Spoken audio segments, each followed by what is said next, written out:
All right, in the last video, we set it up so we can now choose our color, choose a size, and wherever we click, it will draw a circle of that color and size wherever the mouse is.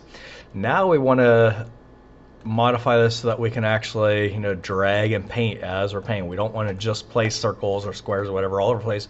We want to actually use kind of like a paintbrush and actually draw. So we need to look at some options other than just on click. So if I switch right here to W3 Schools, which is a great site for JavaScript reference as well as HTML, CSS, and several other languages.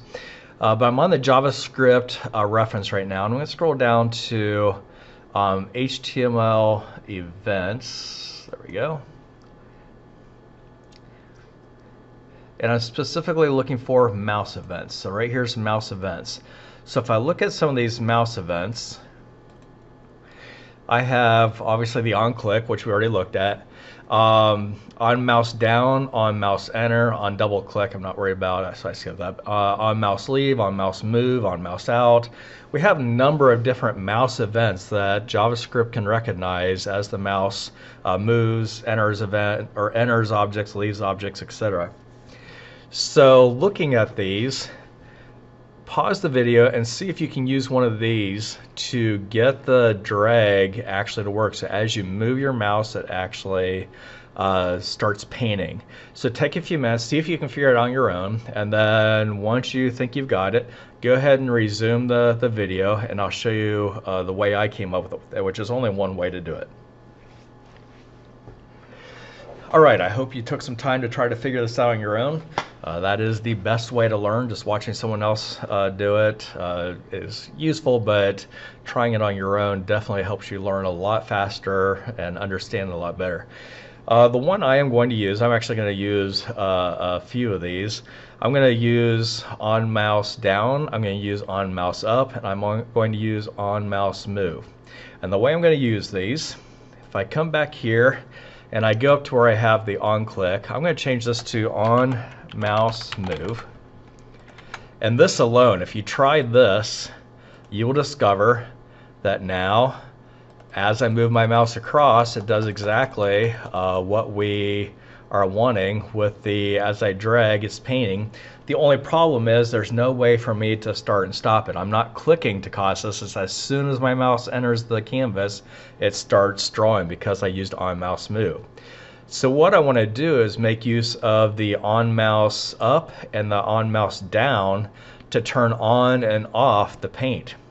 So to do that, I am going to create a new variable. So coming down here where I have my variables, I'm going to call my variable var paint. And this is simply going to be a Boolean. And I'm going to initially set it to false because I don't want it to automatically start painting. Then what I'm going to do is come down here into my draw function. I'm actually going to put a variable, let's see, I'm not going to put it there. So the E, the X, and actually even, I'm going to move this up because whether I'm drawing a circle or a square or whatever shape I'm doing, I'm going to do the color. Path is going to be specific to squares, rectangles, so I may not always want that. So these I'm going to always happen. Then here's where I'm going to do my if statement. So I'm going to do if paint. And I could say if paint equals true, but remember with Booleans I don't have to do that because what I'm saying, if true equals true, that is true, so it's just going to put true in here. Well, that's the same thing as just saying if paint. Well, if paint is true, it's going to say if true, then do this. So I'm just going to say if paint, and then I'm going to move this stuff into that if statement. So if paint is true, then it'll start doing this. And right now we know that paint is false, so if I refresh this and check it, okay, no longer drawing. That's good. Now, how do I turn it on? Well, this is where I'm going to make use of the on mouse down and on mouse up. I'm going to create two new functions. I'm going to call one of my functions paint on, and all that one's going to do is just say paint equals true. That will get called when I have my mouse down. So on mouse down, I'm going to call paint on. On mouse up, so in other words, when I release the mouse button, then I'm going to call this next function, which I'm going to call paint off. And all it does is, well, you can probably guess, paint equals false.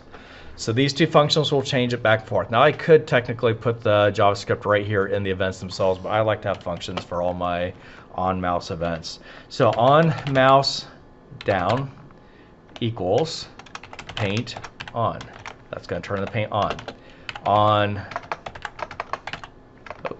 mouse up equals paint off. There we go. So now when the mouse is down, it's going to turn paint on, which changes this variable to true.